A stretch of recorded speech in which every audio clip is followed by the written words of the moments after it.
Now.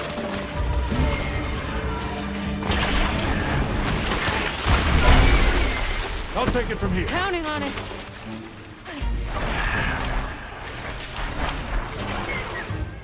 So I've been smashing the absolute living hell out of Monster Hunter Wilds since its release on Friday. I'm actually impressed that it released at 5 AM here on a release day in the UK, when generally these days that's a very rare occurrence. In my opinion, games should release midnight of the day they're released, just like they used to, but I digress.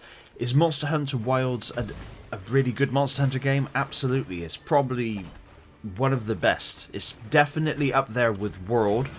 It does some things better, however, it does something a lot worse, which I will get into. I have beat the main story, in quotes, and I am in the endgame stuff now. The gameplay I'm showing, though, is on the earlier side of the story, so it's not going to give too much away.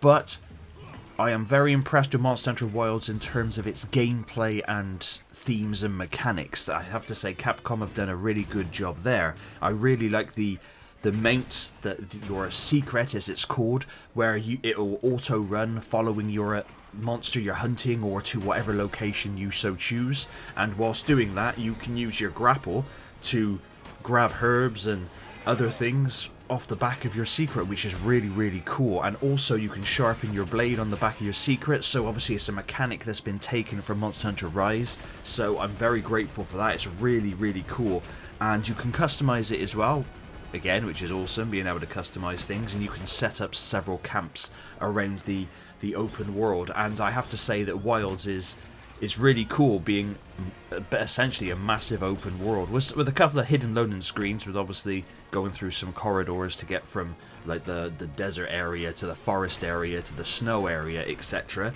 But being able to just leave the main hub or any of the little villages that are about and then just go immediately out there and start hunting is really cool, especially as when quests end, as long as you are the host, it doesn't spaff you back to the hub. It will just leave you where you are, so you can fast travel back if you want, or you can go off and go exploring and hunt the monsters that are just roaming about. It's really cool, of course, and also the vote to end hunt instantly option is very much appreciated as well. That's really cool. The combat also feels good, as well as the new moves and the new abilities that you get are all really wicked, with the wound mechanic now with monsters, where you attack a certain point for too long, they'll get a wound, and you just press and hold left trigger and then right bumper, and you can then target said wounds, and you get monster parts for doing it, plus deal bonus damage to the monster. Also, I like the fact that they put in stealth attacks as well, so you can, when you sneak up on a monster, you can actually stealth attack it, so that's a pretty cool thing as well. And with that, the animations and the movement feel really good. And with when your hunter gets boshed by a monster and you get slammed into a wall, you go splat against it, or you wind up sliding around the ground and your hunter gets up and starts momentarily crawling away, and it's really cool. It's very immersive in that respect. However, I will now get out of the way, which my only problems with the game, and it's what everybody else has been saying, it's performance. The performance is piss poor. The RE engine, I don't think, is properly ready yet or suited to open world, because it's the same thing they did with Dragon's Dogma 2. That game was terribly optimized at launch. Monster Hunter Wilds is one of the worst optimized games I've seen in a long time, and I don't know why, because it doesn't look that much different than World. Obviously some of the textures are a little sharper here and there, but it's not the most graphically demanding game I have. And just for context reasons, my CPU is a Ryzen 7 5900X. My GPU is a RTX 3060 12GB VRAM card, and I have 32GB of RAM, and it's all installed on SSD. So that's what I have, and I should be able to run this game at a solid 60 frames per second, obviously with fiddling with settings. But I can't, and there are people with cards like with 4090s and 4070s that can't hit 60 either. And this footage I'm showing you is basically bouncing around between 40 to 55 frames per second, and that's at 1440, but I did fiddle with the settings. I tried playing it in 1080, I even put it down to 900 and 720 resolutions, and I still could not hit 60 frames per second, and that's with everything not maxed out. That's using DLSS, that's turning things down to medium, shadows down to the lowest they'll go, etc, etc. So I've done as much tweaking as I can, and I just cannot get this game to hit 60, which is abysmal. Now, unfortunately, there are also a lot of bugs and glitches in this game, which I did not see in World when that first released. I will put it on now for you. There's this graphical glitch where it goes all black and weird, and that happens from time to time. It doesn't last for too long, but it is definitely there and a problem, especially when I'm trying to hunt something and I can't see it. I've also noticed a lot of really, really dire ugly textures pop in and out here and there, but that's a minor thing compared to the crazy black tornado of doom there. But yeah, performance issues and some bugs and whatnot is just a no-go, and sometimes when I try and launch the game it does struggle and like not respond, and then obviously start itself up and then get going. But playing on Steam Deck is an absolute no-no. I tried to play it on Steam Deck. I took my Steam Deck to work with me and I tried to fire it up there to try and play it, because I still had to work on Friday, and the Steam Deck couldn't get past the opening section of the game. It kept crashing and it just looks horrific on the Steam Deck. So that's a shame there, because World and Rise play really, really well on Steam Deck, and it's just such a shame that they couldn't be bothered to optimize Wilds correctly so that you could play it on there. But performance issues aside and the whole bug issues aside, Monster Hunter Wilds is a really good game. Now, the story mode isn't obviously the best, but story in Monster Hunter isn't really that important if you ask me personally. It's just kind of hunting monsters, and I do wish it was more like Monster Hunter Generations back in the day, because Monster Hunter Generations was mainly just focused on hunting monsters. Just do these quests, do the special quest to unlock the next load of quests. I wish it was kind of like that, because there is a story, there is loads of cutscenes. I have to admit, I didn't watch all of them. I did skip a couple because I just did not care. I just don't care. I just want to hunt monsters, and I did notice that during the main story, say, the most of the quests are taken up with walking from point A to point B and talking to people, which was a bit lame.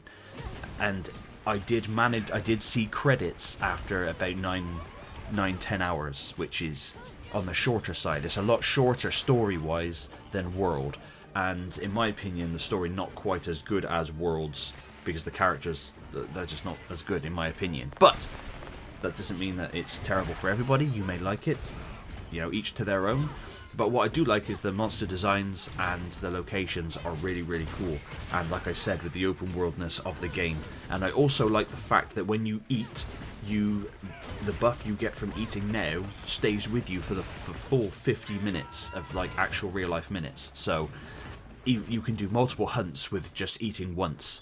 So it's not like you have to eat every single time you go out. You just have to make sure that you keep on top of your eating so that you get that buff. So I do like that quality of life improvement. You can only, so far, what I found is eat inside your own tent at the minute, which I had to Google where to eat because I was so confused. I was like, well, where's the palico? Why can't I find the palico that cooks for me? And it don't. You cook your own meals. You can also use your portable barbecue spit as well to cook, just like you used to be able to do, but still, to get main meals is from inside your tent. I also do like the fact that you can take a secondary weapon and equip it on your secret, so you just press right on the D-pad and you can swap between two different types of weapons. So that's really handy, especially if you're going around and just mooching around the open world and just fighting who you want. So if you come up against a flying monster and you need to swap to a bow or a Gatling gun or whatever, you can just swap it out, which I think that's a really cool gizmo as well. Wilds is also a lot easier to solo, in my opinion, so far, because you can choose to have just you and your palico, or obviously just you, or you can choose to fire up a SOS flare, just like with Wilds and Rise, but this time you can have AI join you on the main missions or on any mission, and you can also have the choice to have AI join you, but then when real people online want to join you, one of the AI goes away and are replaced with real people. So that's a really cool idea as well, so that just ensures that people can get through things and helps new players as well, which I think is really cool. And again, I think it goes without saying, I think the weapon and armor designs also look really, really good. It's just the only negatives I have are of the performance. As of recording this video, there's just under 1.4 million people on Steam alone playing it, so to say that the game's not successful is an understatement.